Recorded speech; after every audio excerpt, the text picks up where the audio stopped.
proporciona. Hoje à noite, nós temos um trabalhador da casa que o recebemos com muita alegria, talvez conhecido de alguns de nós, mas para aqueles que não o conhecem, Pablo Ramon Garay, trabalhador desta Casa Espírita, e que traz um tema um tanto importante para todos nós e vai nos permitir a reflexão da noite de hoje, que se chama Esforços e Renúncia do Espírito. Mas antes de iniciarmos a palestra da noite de hoje, vamos fazer uma breve leitura para que possamos melhor harmonizar o ambiente e possamos todos nos conciliar com este ambiente salutar que a Casa Espírita nos proporciona. Do pequeno livro Para Viver Bem, a mente é a ferramenta mais poderosa que Deus nos facultou. Não desista nunca. Acredite no imenso poder que há em seu interior. A enorme energia que há em um só átomo ainda está longe de ser compreendida pela humanidade. A ciência tem dado largos passos no conhecimento das potencialidades da mente, mas ainda há muito a ser desvendado. A mente comanda o corpo e as energias que estão à sua volta. Por isso, corra até os seus objetivos. Caso não possa, ande. E se tiver dificuldades, rasteje até eles. Ou ainda, vá rolando, mas não desista jamais. Uma boa palestra a todos nós.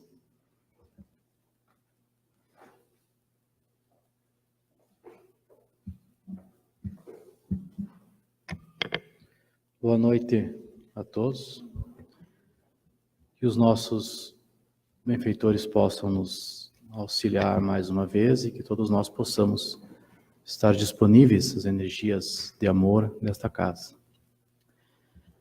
No Livro dos Espíritos, a primeira obra da codificação da doutrina espírita, na questão 193, Allan Kardec pergunta aos benfeitores, já que nós nos aperfeiçoamos através das tribulações da vida, será então que a vida não é uma espécie de depurador que todos os seres têm que passar a fim de conseguirem atingir a perfeição? E os espíritos respondem que é exatamente isso. Nós nos melhoramos nestas provas que a vida nos apresenta, evitando o mal e praticando o bem. E somente após mais ou menos longo período de tempo, e após muitas encarnações, nós vamos conseguir atingir a finalidade para a qual nós fomos criados. A finalidade da criação é a nossa felicidade, felicidade plena, que vem da perfeição moral do ser, e o melhor exemplo que nós temos é o nosso Mestre Jesus. Então nós, através das inúmeras vidas e através das provas que a vida nos apresenta, superando-as, vamos evoluindo. Semelhante a um aluno em período escolar. A escola não é imposta como um castigo a ninguém, mas ali existe uma série de conteúdos que todos nós temos que aprender a fim de podermos nos integrar à sociedade, de podermos conviver com os outros, termos uma profissão, de seguir a nossa vida. E aquele aluno que se esforça um pouco mais nas aulas, no dia a dia, passa por esse período escolar com mais facilidade, digamos assim. Quando chega na hora das provas, não fica tão nervoso, não tão apavorado, a prova não é algo tão assustador que nem para aquele que não estuda, que não se esforça, que não se prepara.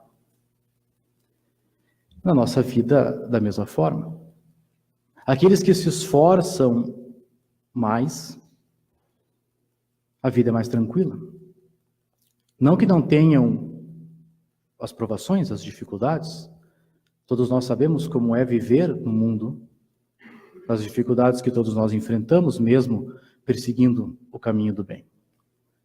Mas aqueles que se esforçam mais conseguem chegar mais rápido a esta perfeição e estão cada vez mais fortes, cada vez mais preparados para qualquer situação que a vida nos apresente. E na epístola de Tiago, o discípulo escreve de forma muito bonita, devido a diversas situações e tribulações que estavam ocorrendo nas congregações daquela época, congregações formadas por judeus cristãos. Eles todos sofriam as diversas tribulações como nós sofremos na vida. E Tiago escreve mais ou menos nesses termos, pensamos alguns trechos, que meus irmãos considerem motivo de grande alegria quando passarem por provações, porque quando a vossa fé é provada, produz a perseverança. E a perseverança completa, levada até o fim, vos torna maduros e íntegros, tornando cristãos maduros, equilibrados e íntegros. E se durante este período lhe falta sabedoria, peça a Deus, que a todos dá sem nenhuma distinção, mas peça com fé, sem duvidar do auxílio divino. E quando alguém estiver passando por provações, como ele diz, se alguém estiver sendo tentado, não diga que Deus o está castigando, porque Deus não castiga ninguém. O homem sofre as provações pelas suas próprias fraquezas. E quando deixa-se consumir por essas fraquezas, gera, na palavra antiga, o pecado, que nós podemos chamar como aquelas nossas ações equivocadas que depois vão gerar aflições, resgates, complicações do nosso caminho evolutivo. Então ele diz, meus amados irmãos, tenham isso em mente, sejam todos prontos para ouvir, tardios para falar e tardios para irar-se. Porque a ira do homem não produz a justiça de Deus.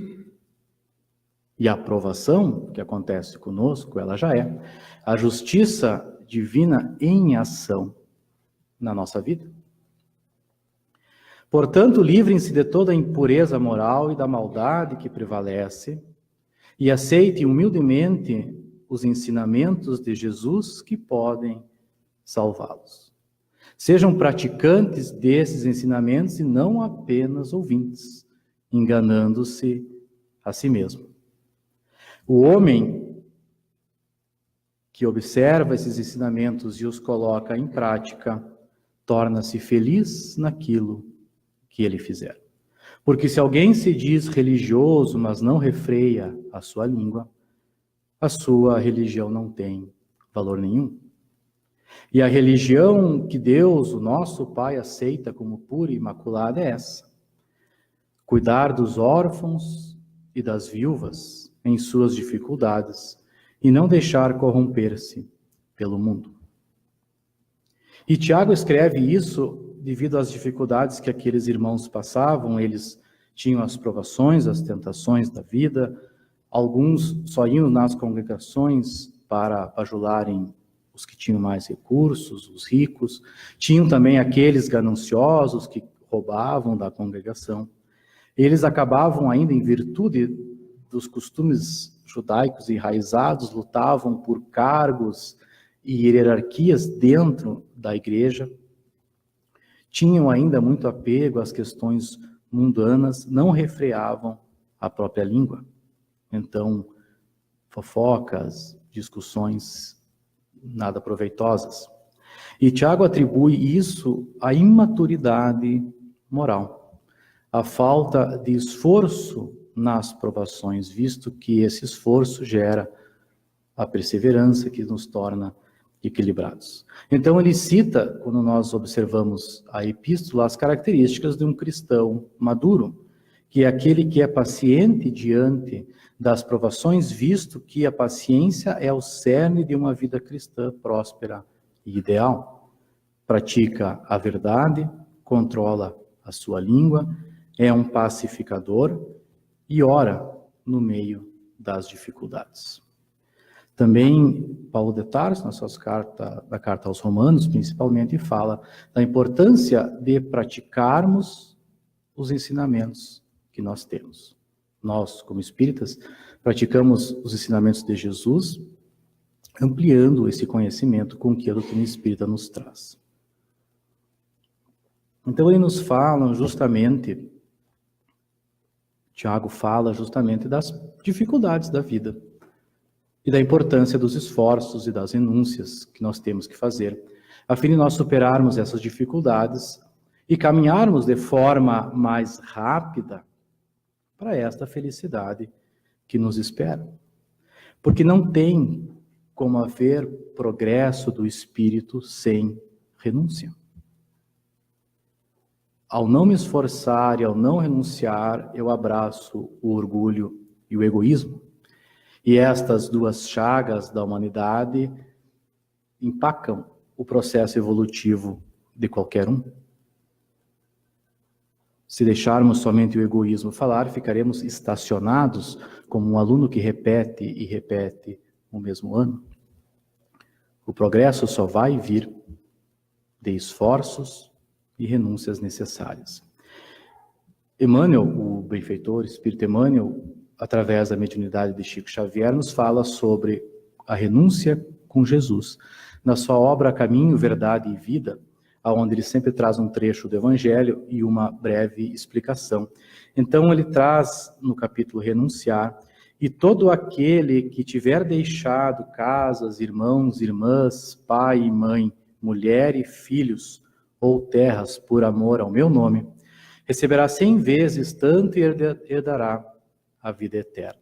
Está no Evangelho de Mateus 19, 29. Então, pode parecer no início, sempre parece um tanto quanto estranho, essa fala de Jesus de abandonar pai, mãe, irmãos para segui-lo, sendo que ele mesmo pregou tanto o respeito a pai e mãe e o cuidado com a família. Ainda alguns religiosos, não interpretando de forma correta, se apegando muito mais às palavras do que ao sentido, isolaram-se no claustro, achando que isso era o necessário para seguir Jesus. Mas Jesus sempre conviveu com todos, nunca isolou-se de ninguém. Então, torna-se simples nós observarmos como é a renúncia com Jesus.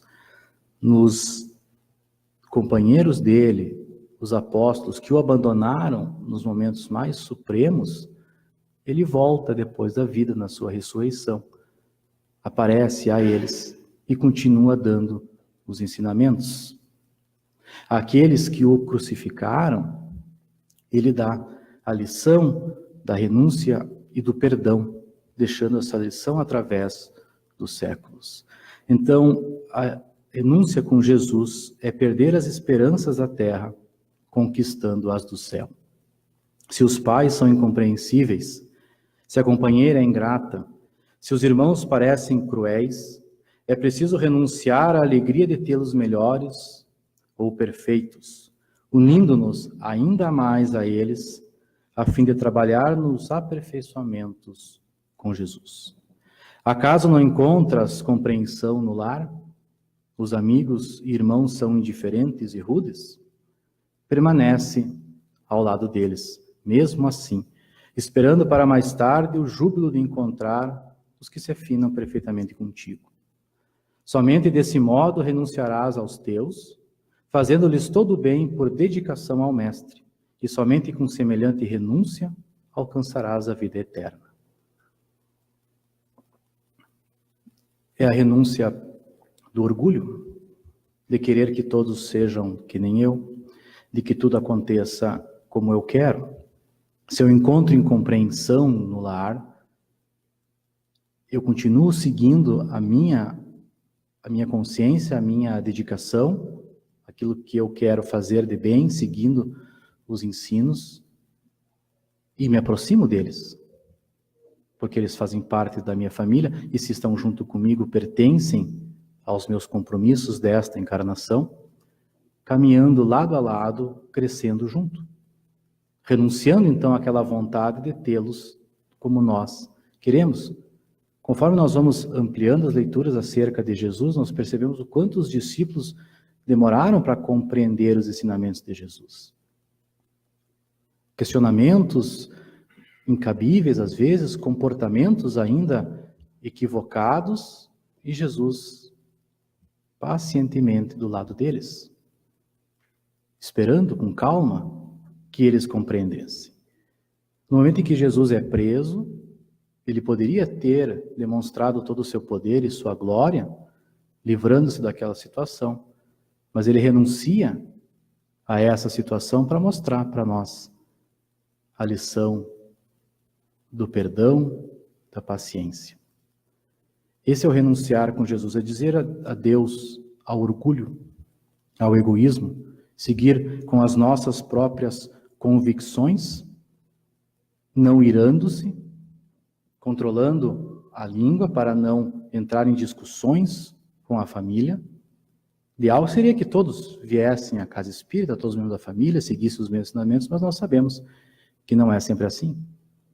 Então a renúncia e o esforço ele é diário, ele é constante, mas com a confiança que os ensinamentos de Jesus nos trarão a felicidade, a paz de consciência. E é isso também que nós vamos encontrar no Evangelho de Mateus, lá no capítulo 35, muito conhecido, quando Jesus diz que não resistam ao perverso, se alguém lhe ferir na face direita, ofereça a outra. Se alguém lhe processar, querendo tirar-lhe a túnica, entrega-lhe também a capa. Se alguém lhe obrigar a andar 1 milha, anda com ele 2. Isto é caminhar com aqueles que não compreendem nós, renunciando àquela vontade de ter a última palavra, a vontade de ter razão, a vontade de que tudo seja do meu jeito e compreendendo as necessidades do outro. Quando Jesus fala em se alguém te ferir a face direita, nós temos que compreender a necessidade dele usar alegorias mais fortes a fim de ser compreendido, mas nós precisamos nos concentrar no sentido. Então, se alguém discutir conosco, nós ofereceremos o outro lado, não entraremos em discussão. Não diminuindo a nossa vibração, não diminuindo o nosso nível, como o Tiago diz, não irando-se, sendo tardios para falar e tardios para irar-se. Isso quer dizer refletindo sobre o assunto e pensando qual é a melhor forma de falar e agir a fim de que não haja discussão, porque o cristão maduro e equilibrado não aumenta os problemas. Nenhum problema se resolve aumentando ele, colocando mais lenha na fogueira. Mas sim se preocupa em diminuí-lo. Isso requer esforço. Às vezes nós vamos nos dar conta depois de ter falado, de ter tomado alguma atitude equivocada. Com os esforços, com a perseverança, vamos nos dar conta durante a discussão. E seguindo, perseverando, nos daremos conta antes. Até que chega o momento em que não mais precisaremos nos controlar, porque será algo natural nosso, esta tranquilidade. Nesse mesmo trecho do Evangelho, Jesus diz: amem os seus inimigos e orem por aqueles que os perseguem, para que vocês venham ser filhos do vosso Pai que estás no céu, porque Ele faz o sol cair sobre justos e injustos e a chuva derrama sobre os bons e maus. Se vocês amarem aqueles que o amam, o que fazem de especial? Os publicanos também fazem isso. Se vocês saudarem apenas os seus irmãos, o que estarão fazendo demais? Até os pagãos fazem isso. Portanto, sejam perfeitos como perfeito é o vosso Pai Celestial. Novamente, é o esforço de eu ir ao encontro daquele que não entendemos, que não nos compreendemos, demonstrando sim que somos, ou tentamos ser discípulos de Jesus, porque até os criminosos amam somente aqueles que eles amam. Os publicanos eram os cobradores de impostos, odiados naquela época, talvez odiados até hoje. Mas, como Jesus diz, aqueles que vocês odeiam também amam. E só cumprimentam aqueles que amam. O que faz de diferente? No que tu te esforça no dia a dia? Ou você se acomoda e só fala com quem está no mesmo nível, com quem compartilha do mesmo conhecimento, da mesma vontade? E aquele que tem um pouquinho de confronto, eu me afasto? Aquele que é um pouquinho difícil, eu evito? Aí não há esforço, não há tentativa. Há sim orgulho e egoísmo.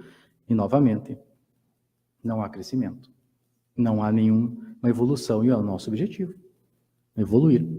E eu posso escolher se eu quero começar a evolução hoje ou daqui a alguns milênios. Porque ela é inevitável. As nossas ações transitam em cima das leis de Deus. E as leis de Deus nos impulsionam para a frente. Quer eu queira, quer não. Eu posso aliviar esse processo, como aquele aluno que estuda diariamente, ou atrasar. E daqui a alguns séculos, não ter mais tanta escolha, e as provações vêm, uma atrás da outra, cada vez mais difícil. Joana de Ângeles, na obra Ilumina-te, nos fala sobre estas lutas abençoadas, os esforços e renúncias do dia a dia. E ela diz assim que a luta na condição do esforço do bem direcionado é o antídoto eficaz contra a paralisia e a morte dos ideais de enobrecimento. A luta cotidiana tem como objetivo desenvolver os valores adormecidos, propiciando o enriquecimento do ser espiritual, quando sabe comportar-se no estrondo dos desafios e das dificuldades. Nada de positivo é realizado sem que o esforço e o sacrifício muitas vezes se apresentem como recurso inadiável. É necessário que a coragem aprenda a silenciar e a aguardar, perseverando no compromisso com a verdade.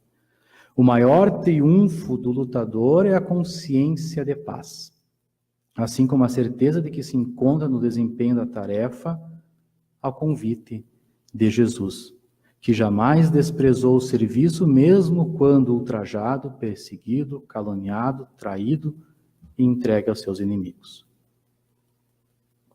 Jesus renunciava à sua grandeza, seguindo, caminhando com aqueles que o maltratavam, que caluniavam, para dar as lições que eram necessárias. Joana de Ângeles também fala do quanto essa perseverança diária traz um equilíbrio e um amadurecimento que leva à paz de consciência.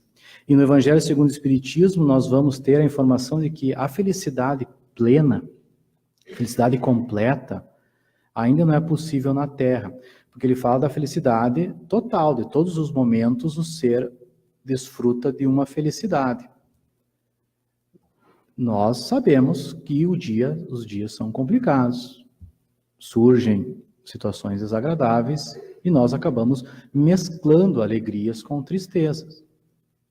Mas nós conseguiremos ter uma felicidade aqui na Terra, a nossa felicidade possível, essa é a paz de consciência, é a paz de coração, de que as nossas ações não estão prejudicando ninguém nem a nós mesmos. E tudo que eu faço, eu não me arrependo. Porque depois que eu falei, que eu fiz o que eu bem quis, aí muitas vezes vem o arrependimento. Por que eu fiz isso? Por que eu disse aquilo? Eu devia ter ficado quieto, eu devia ter me comportado assim. E aí não traz felicidade em momento nenhum, mesmo nos momentos tranquilos, se a consciência está martelando algo equivocado, não há sossego. Porque é o juiz mais implacável que existe, é a consciência. Então poder chegar ao final da noite e rever o dia e perceber que as ações foram corretas, traz essa paz de consciência que vai ser a nossa felicidade. Então, essa felicidade é aquilo que no Evangelho eles falam da salvação. O seguimento dos ensinamentos para encontrar a salvação. Eu posso dizer tranquilamente que o Espiritismo salvou a minha vida. Quando eu falo isso, às vezes minha esposa diz, parece que tu estava perdido. Mas não preciso estar perdido, não preciso estar no crime, no vício profundo para ser salvo. O Espiritismo fez em mim reflexões sobre as minhas ações, sobre aquilo que eu falava, agia e principalmente pensava, me dando conta que às vezes algumas atitudes não estavam certas. Algumas que eu considerava que não faziam diferença nenhuma, eu percebi que traziam problemas, mesmo que fossem problemas somente para mim, somente para o espírito imortal. Então, quando eu estudo e eu começo a conhecer mais o Espiritismo, e junto com isso eu conheço mais Jesus, e passo a mudar a minha vida, eu salvei minha vida. Porque agora eu estou direcionando para um outro caminho que vai me conduzindo a essa paz de consciência. Senão eu poderia continuar minha vida como uma folha ao vento, sem preocupação nenhuma, e de repente, quando fosse me dar conta, havia perdido vidas e vidas, encarnações e encarnações que terão que ser repetidas porque não teve nenhum proveito, nenhum ensinamento. Lá na questão 909 do Livro dos Espíritos, Kardec pergunta assim: poderia sempre o homem, pelos seus esforços, vencer as suas más inclinações? E a resposta é sim, e frequentemente com esforços muito insignificantes. O que lhe falta é a vontade. Quão poucos entre vós fazem os esforços? E essas más inclinações vão aparecer exatamente nesta análise que eu vou fazer de mim, vamos falar um pouco mais sobre isso, onde eu me dou conta daquilo que eu tenho que mudar, e aí eu posso sim, então, com os meus esforços, às vezes esforços pequenos, ir me melhorando. Na questão 911, um pouco depois, Kardec pergunta, mas será que não haverá paixões tão irresistíveis que o homem não consegue vencer por si mesmo? E a resposta é que muitas pessoas dizem, eu quero, mas a vontade só está nos lábios. Eu quero mudar, eu quero ser mais paciente, eu quero ser isso, aquilo, mas é uma vontade da boca para fora. Porque quando a pessoa diz que ela não consegue mudar, quando ela acha que a paixão inferior, o vício é mais forte, é porque ela gosta daquilo, porque ela se compraz naquilo ali. No momento em que eu compreendo a minha natureza espiritual, eu começo a entender a necessidade de fazer esses esforços. Por isso, então, completando essa questão do Evangelho segundo o Espiritismo, Kardec nos diz assim, quando o indivíduo crê nisso, que ele não pode mudar, então ele diz, eu sou assim mesmo. Eu falo o que eu quero. Eu respondo, eu brigo. Esse é o meu jeito de ser. Aí não tem nenhum crescimento mesmo. Esse é aquele que não quer mudar.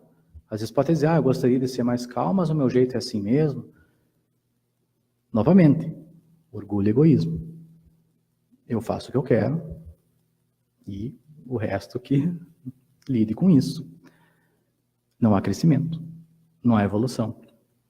E não deve ser muito legal chegar no mundo espiritual, que todos nós chegaremos um dia, e revisar a vida e você vai ter que voltar e refazer tudo, porque não aprendeu.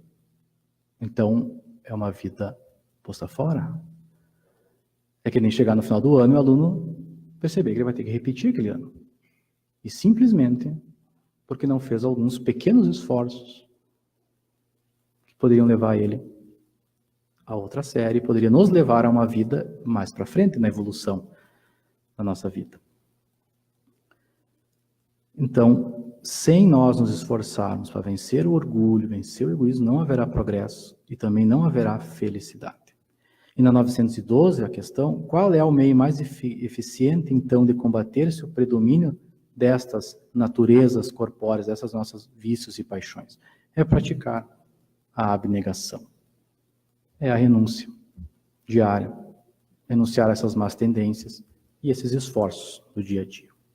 Isso nos lembra de uma situação que ocorreu há pouco tempo atrás, em 2016, um casal viajando de moto, Quirino e Joana, e se acidentaram em Santa Catarina.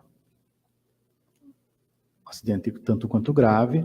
Depois foi descoberto, então, que o Quirino quebrou as 2 mãos e 3 lugares da perna direita, e a Joana teve uma lesão na vértebra, na T10, então ela fica paraplégica. Uma notícia tanto grave naquela situação, os 2 machucados, ela recebe essa notícia que a situação dela é irreversível, não há como voltar a andar. E passado 2 dias dessa notícia, os médicos dizem que teve uma complicação na perna de Quirino e eles sugerem que ele ampute a perna na altura do joelho. O médico diz que se ele quiser não precisa. Mas se ele não amputar a perna, ela vai enrijecer, vai tirar a mobilidade dele e ainda tem o risco de uma infecção. Mas a decisão ainda era dele. Então ele diz assim que quem sabe se eu fosse solteiro, eu não iria amputar a minha perna. Mas como eu sou casado e a minha esposa está nessa situação, eu não posso não ter a mobilidade completa, porque eu vou precisar ajudar ela. Ela vai precisar que eu me movimente bastante. Então ele decide amputar a perna para poder auxiliar muito mais a esposa dele. E a esposa, imagina, ficou muito contente com essa atitude dele, com essa renúncia, com esse sacrifício que ele faz, que ela diz assim, não queria que fosse desse jeito, mas que bom que ele fez essa escolha. Quantos será que não pediriam o divórcio nesse momento, pensando na vida que teriam que levar, sempre cuidando da esposa? E a dedicação dele não foi só nesse gesto, porque pela condição da Joana, ela não tem nenhuma sensibilidade das necessidades fisiológicas dela. Então ela só percebe que ela tinha que ter ido ao banheiro depois. E quem tem que limpar é o marido. Então ele sempre anda com uma maletinha que ele chama de primeiros socorros, e quando ela avisa, ele vai lá então socorrer ela para limpá-la, porque ela não pode ficar naquela situação muito tempo, com risco de infecções e outros problemas. E eles dizem que isso não tirou a felicidade do casal. Já estão há 22 anos casados. Por quê? Porque a limitação está no corpo e não na mente. Então um foca no auxílio do outro e juntos eles vão enfrentando essas situações no dia a dia e superando e ficando felizes e realizando os sonhos que eles querem. Então eles, vivendo isso junto, eles vivem a prática do amor, que é dedicação, devoção e renúncia. Felizes por estar enfrentando isso juntos. E é muito interessante eles sempre mentalizando o futuro com otimismo, com alegria. Ela pensando sempre que ela vai aumentar a sensibilidade dela, poder fazer mais alguns movimentos voluntários, que ele arrume uma prótese melhor, que traga menos dor. Enfrentando isso aí. E esse casal, talvez olhando no plano terreno, pode alguém ficar triste. Que situação é essa? Mas no mundo espiritual eles são felizes. São ditosos. Porque estão superando as dificuldades com alegria. E certamente ao chegar do lado de lá ficarão muito mais felizes porque serão muito bem vistos. Podemos dizer que serão presenteados, são os herdeiros do reino dos céus por causa desses esforços e renúncias que eles fazem no dia a dia. E aí na questão 893 do Livro dos Espíritos, qual é a mais meritória de todas as virtudes? E os Espíritos dizem que sempre há virtude, toda virtude tem seu mérito próprio, porque todas indicam progresso na senda do bem. Há virtude sempre que há resistência voluntária ao arrastamento dos maus pendores. A sublimidade da virtude, porém, está no sacrifício do interesse pessoal pelo bem do próximo, sem pensamento oculto. A mais meritória virtude, então, é aquela que se assenta na mais desinteressada caridade. E essas questões das virtudes é o que trazem a nossa felicidade e a nossa evolução. Porque muitos, quem sabe, nesse acidente poderiam afundar-se numa tristeza, numa revolta, numa mágoa com Deus. E aí é que nem Tiago diz, agradeçam por estarem nas provações, porque essa provação, quando vencida, vai trazer a perseverança e o equilíbrio. Agora, se eu me irrito, eu não faço a justiça divina. E quem vai conhecer o passado para saber os motivos dos acontecimentos de hoje? Mas se eu me revolto, se eu me irrito, eu não aprendo nada. Aquele acidente não teria tido ensinamento nenhum. E imagina você sofrer tudo aquilo e ainda ter que repetir porque não teve ensinamentos. Ou ter que vir algo pior para finalmente aprender aquilo que tinha que ser aprendido. E sobre a renúncia, tem o caso daquele homem, hoje adulto, refletindo sobre a sua vida de criança com os 12 irmãos, e ele lembrava das vezes nos almoços e nas jantas que a mãe não almoçava nem jantava com eles. E eles se intrigavam tanto com aquilo e perguntavam: mãe, por que você não come conosco? E ela diz: não tenho fome, meu filho. E ele apertava um pouco mais: mas mãe, nem come. Não, filho, não tenho fome nenhuma. Depois de adulta que ele foi se dar conta que, como a comida era pouca, ela não comia para que os filhos pudessem comer. Mas esta renúncia era feita com tanto amor e com tanto carinho que nenhum dos 13 filhos percebeu que ela não comia para deixar mais para eles. E quantos pais culpam os filhos por não poderem viajar, se divertir? Se não tivesse filhos, teria mais dinheiro, poderia fazer mais coisas, colocando no outro a responsabilidade pelas minhas situações. Aí, nesse caso, não existe nenhuma renúncia, não existe nenhum esforço, mas sim a ira com Deus, uma raiva. E esse sacrifício dessa mãe ajuda a todos. E são as situações da vida. E isso demonstra um ser equilibrado, um ser maduro, correto nas suas ações, confiante nos ensinos de Deus e de Jesus. Então, lá na questão 951, os Espíritos nos dizem que todo sacrifício que o homem faça à custa da sua própria felicidade é um ato soberanamente meritório aos olhos de Deus, porque resulta da prática da lei da caridade. E quando nós dizemos isso, meritório aos olhos de Deus, pode parecer um pouco interessante, como se Deus estivesse olhando um vídeo da nossa vida e concordando, ele está certo, mas nós podemos pensar, os olhos de Deus são as leis divinas, que estão em volta de nós. Então, se é meritório às leis de Deus, quer dizer que vai nos impulsionar para cima, vai nos auxiliar no nosso processo evolutivo, como repetimos inúmeras vezes. E na questão 894, um pouco antes, Kardec pergunta: existem pessoas, como essa mãe, que praticam o bem de forma natural, de forma espontânea, enquanto outros têm que se esforçar muito para poder praticar o bem. Por que será essa diferença? E os Espíritos respondem que se eles praticavam o bem naturalmente, é porque se esforçaram em outra vida. É porque o esforço já foi realizado. E saiba, eles dizem, que nos mundos felizes e ditosos, a prática do bem é algo natural. E o mal seria uma abominação. Então, se nós queremos um dia chegar a um mundo feliz, nós temos que nos esforçar hoje na prática do bem, para que amanhã ela seja natural. Para que cada dia eu olhe para a véspera e perceba que hoje eu sou uma pessoa melhor. Uma pessoa melhor do que eu era ontem. Indo então para um mundo mais ditoso, como ele diz. Para que seja algo natural nosso, essa prática do bem. Lá no Evangelho segundo o Espiritismo, nas definições do homem de bem, está assim: o homem de bem é aquele que estuda as próprias imperfeições e trabalha incessantemente em combatê-las. Todos os esforços empregados para dizer no dia seguinte que alguma coisa traz de si melhor do que na véspera. E na parte dos seres perfeitos, então é a conhecida frase nossa que reconhece-se o verdadeiro espírita pela sua transformação moral e pelos esforços que emprega para domar as suas más inclinações. Quem é que sabe das minhas más inclinações? Dos maus pendores? Sou eu. Eu é que sei. Por isso que a reforma é íntima. Ela é interior de cada um.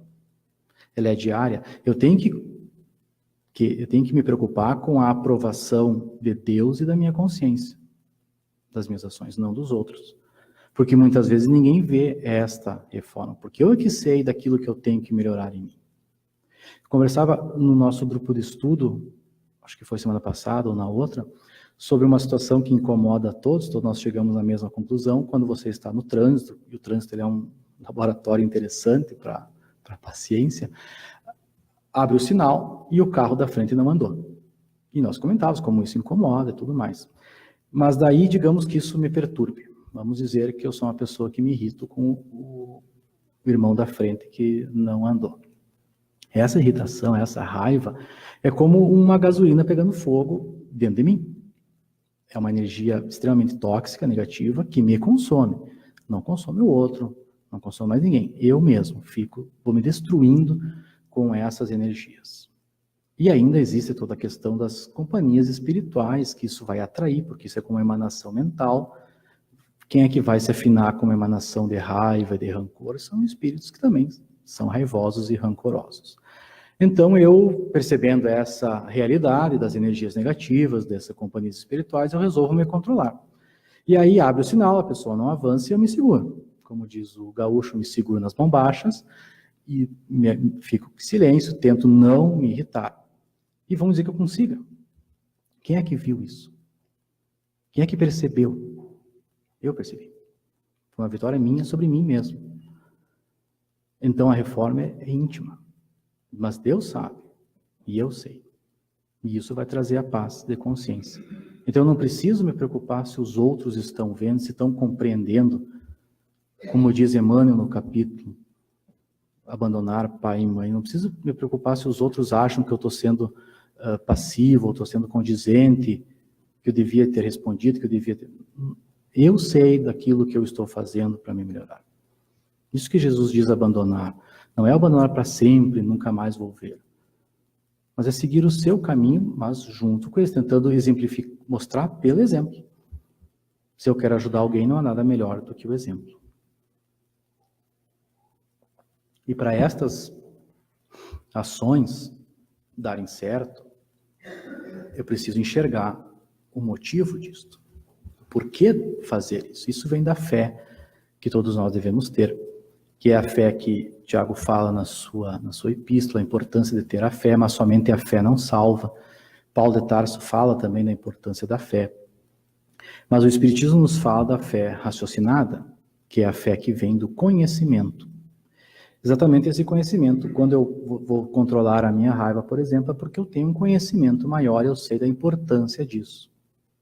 Quando eu vou me esforçar para vencer uma prova, uma dificuldade, como aquele casal, eu tenho que ter certeza de que isso é para o meu bem. Isso é uma fé raciocinada. Que mesmo entrando as dificuldades, mesmo a vida apresentando as provações dela, eu sigo confiante em Deus, confiante no auxílio do mundo espiritual. E sigo perseverante nas minhas convicções de ser uma boa pessoa.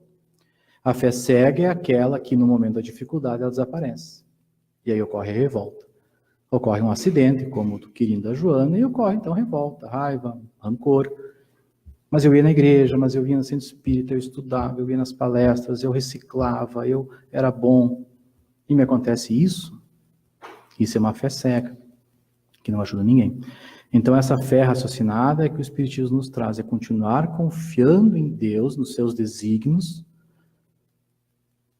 e continuar sendo uma boa pessoa, apesar de tudo aquilo que aconteça. Quando nós formos para o lado de lá, cada um a seu tempo, teremos a visão completa e nós vamos entender que era bem justo aquilo que estava acontecendo.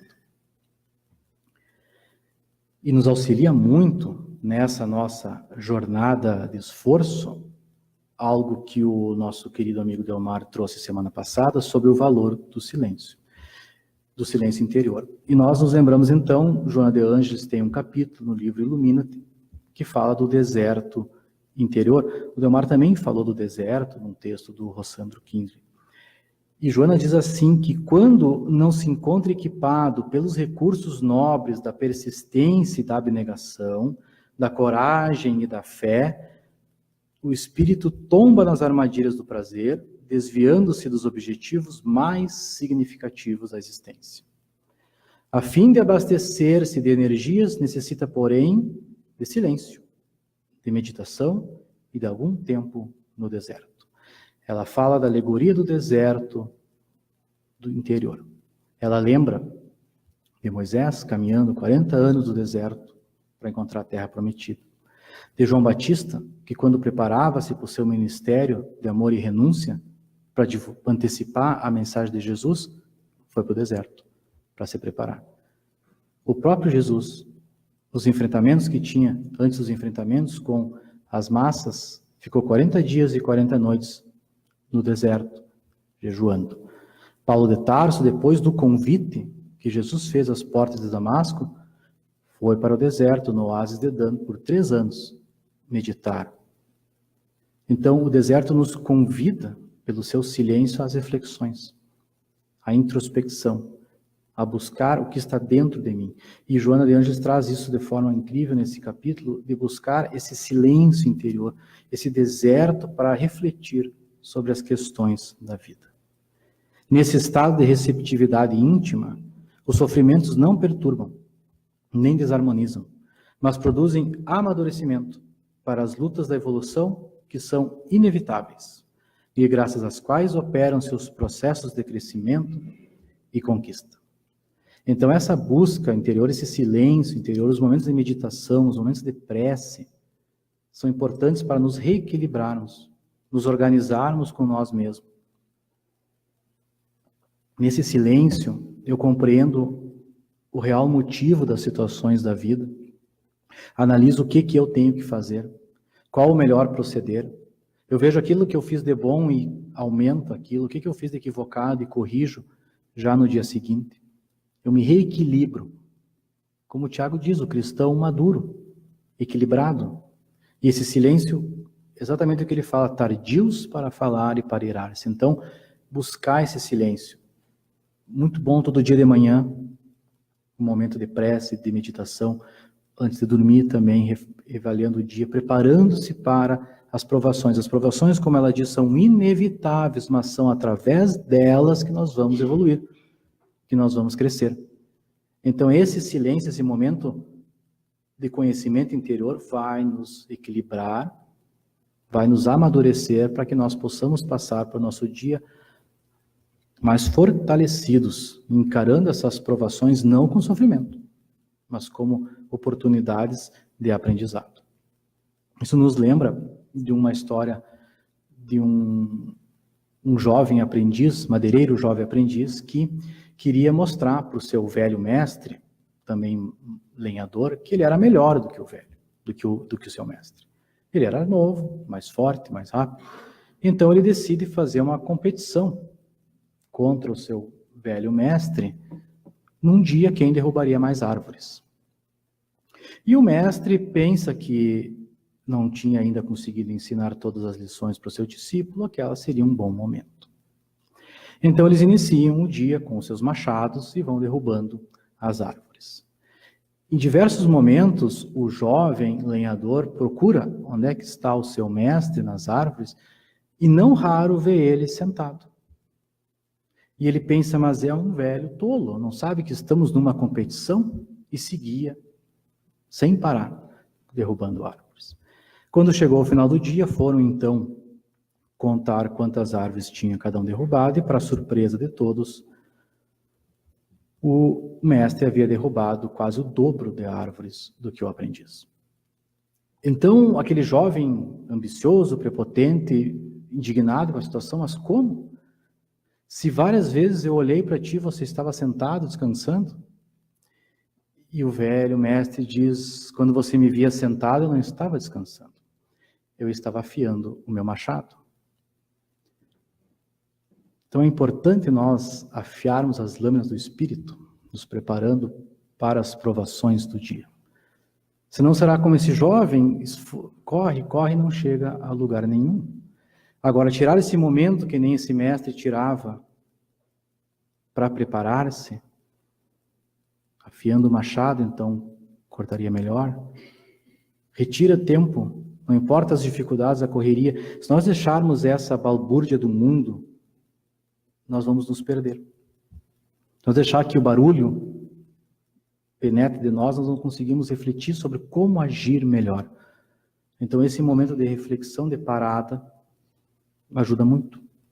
E nós vamos nos preparando cada vez melhor para o nosso dia, para a nossa vida. E estas situações, os esforços diários, essas dificuldades nos lembram da última história que gostaríamos de contar, da Patrícia. A Patrícia, então, um dia recebe uma notícia que o seu marido estava saindo de casa e entrega os papéis do divórcio. Depois de 11 anos de casado, ele decide separar-se. Como é que ela iria seguir a sua vida? 2 filhos pequenos, 5, 6 anos, com o trabalho. De que forma? Mas ela segue, se esforçando-se, arruma sempre tempo para ficar com os pequenos, para revisar os temas, as tarefas da escola. E nos finais de semana, não deixava faltar, importantíssimo, levar eles à evangelização. Era importante que os filhos aprendessem as lições de Jesus, conhecessem a Boa Nova, tornando-se pessoas melhores. Então passam-se alguns anos dentro dessas dificuldades, nesses esforços dela para cuidar dos filhos, e o templo religioso faz uma comemoração do Dia das Mães. E dentre as inúmeras atividades, uma delas era o que as crianças deveriam presentear as mães com uma das diversas plantas e folhagens que estavam no palco. Então as crianças foram escolher as suas folhas, as folhagens que presentariam as suas mães. E Patrícia então ficou imaginando onde é que ela ia colocar aquela planta que ela ia ganhar, porque com certeza os seus filhos iriam escolher a mais bonita, a mais florida, representando todo o amor que eles tinham por ela. Todas as crianças já tinham presenteado as mães, mas os filhos de Patrícia ainda não. Conversavam, olhavam cada planta, levavam muito a sério aquela tarefa. Até que finalmente dão um grito de alegria, acharam lá no fundo a planta que eles queriam. E entregam com aquele sorriso no rosto, aquela alegria da criança quando faz uma ação bem feita, quando faz algo de bom, um orgulho saudável, e entregam a planta para a mãe. E ela fica chocada.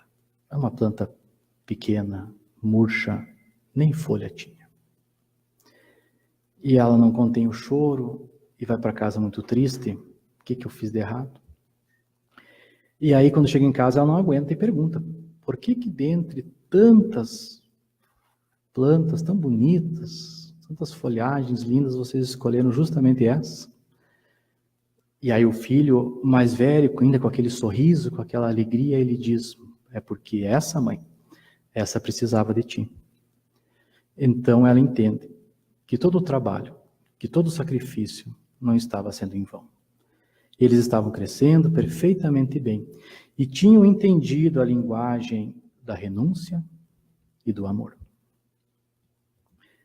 Então que nós também possamos lembrar da mensagem da renúncia e do amor do nosso dia a dia.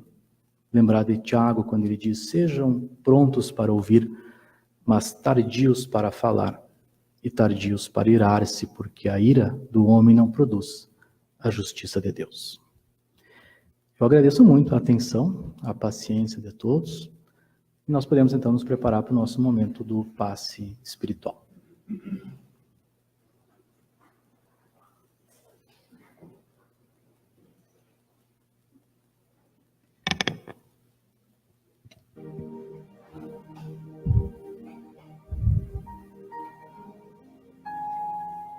Queridos irmãos, esse momento agora é o momento do passe. O passe se divide em 2 momentos.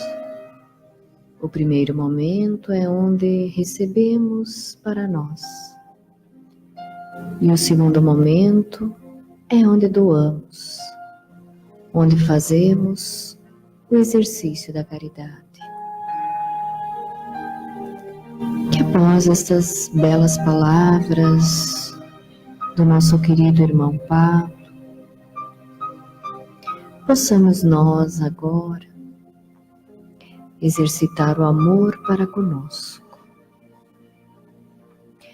mentalizando o nosso querido Mestre vindo ao nosso encontro, resplandecente de luz, envolvendo-nos, amparando-nos, nos dando a saúde do corpo e a saúde da alma. Sintamos esta presença amiga, nos dando forças, coragem, saúde e fé, para continuarmos esta trajetória rumo à evolução. Que possamos seguir os seus ensinamentos, a sua palavra, através do amor tão exemplificado por Ele. Que nós sintamos esta paz e esta energia dentro de nós. E que possamos levar este amor também aonde quer que estejamos. Fiquemos assim, em sintonia com o alto, esperando o segundo momento do passe.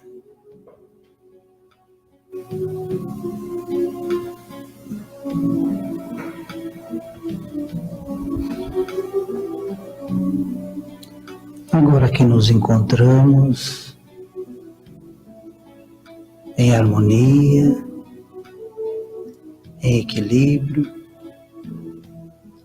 absorvendo as energias benéficas, curadoras, benfazejas, que emanam do alto, do amor, do Senhor da vida, do amor de Jesus e de todos os espíritos amigos que trabalham no projeto do nosso Criador. Rogamos ao Pai que faça de nós partícipes deste projeto divino, deste projeto amoroso, de solidariedade, de humanidade. Faça com que nós tenhamos discernimento em relação a renunciarmos um pouquinho de nós mesmos em benefício de todos aqueles irmãos aflitos, aqueles irmãos que passam por dificuldades no sistema orgânico, aqueles irmãos que passam por desequilíbrios mentais, rogando a nossa ajuda. Pedimos aos espíritos amigos que no nosso dia a dia nos coloque um irmão desses em nosso caminho, para nós podermos abrir os braços, abrir um sorriso amigo, um olhar fraterno, como Jesus fez a todos aqueles que passaram pelo caminho dele. Possamos nós ter esta possibilidade, Pai amoroso, de visitar um enfermo, de orar por aqueles irmãos que foram infelizes em seus atos e hoje se encontram no cárcere, pelos idosos, pelos órfãos, pelos irmãozinhos que se encontram abandonados, tantas mazelas, queridos amigos, que possamos participar da obra do Criador. É desta maneira que seremos úteis na nossa existência para conosco mesmo e para com todos aqueles que convivem conosco. Que a luz, a paz esteja no coração de cada um de nós. Agradecendo ao nosso irmão Pablo pela tarefa desenvolvida hoje. Que ele esteja em paz, em luz com toda a sua família. Queremos desejar a todos os irmãos o retorno em paz aos seus lares, junto aos seus familiares, e que possamos nos esforçarmos a cada dia para melhorarmos a nós mesmos. Este é o nosso objetivo primordial. Que a paz esteja com todos, que assim seja.